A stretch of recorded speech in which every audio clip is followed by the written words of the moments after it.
Et nous avons établi la liaison, je pense, avec Jean Brun au Palais de Justice de Montpellier. Jean Brun, est-ce que vous m'entendez?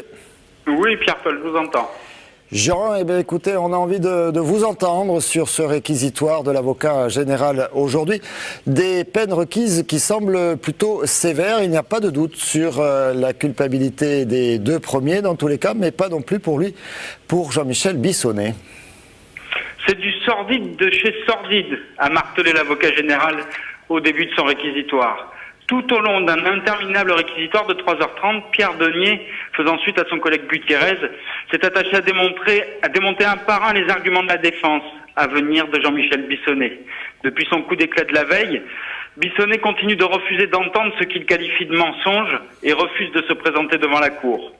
Alors après Maître Fung, pour le frère de la victime, ce sont donc les deux avocats généraux qui se sont exprimés devant une chaise vide. J'aurais voulu lui dire en face, assène l'avocat général, mais il n'a pas voulu affronter la réalité.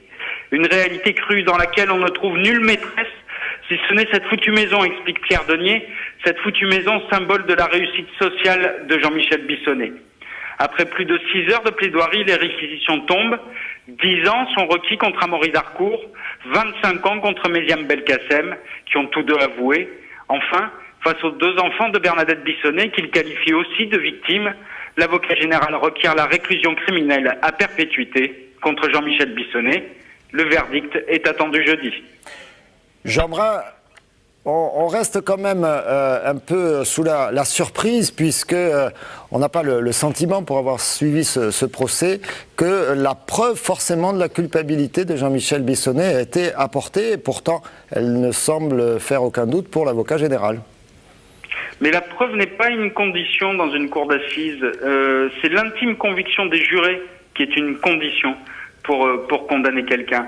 Et l'avocat général l'a rappelé en préambule de ces réquisitions. Ce qu'il demande, c'est que les jurés aient une intime conviction.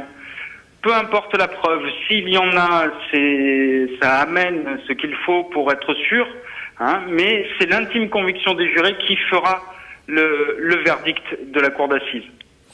Et un verdict attendu, Jean Brun, après donc bien sûr les plaidoiries de la défense, un verdict attendu plutôt jeudi. Plutôt jeudi, les premières plaidoiries ont commencé ce soir avec la défense d'Amaury Darcourt. Demain, les deux avocats de Méziam Belkacem commenceront leur plaidoirie. L'après-midi devrait être consacré aux deux premiers avocats de Jean-Michel Bissonnette, Frédéric Vérine et Maître Sénic.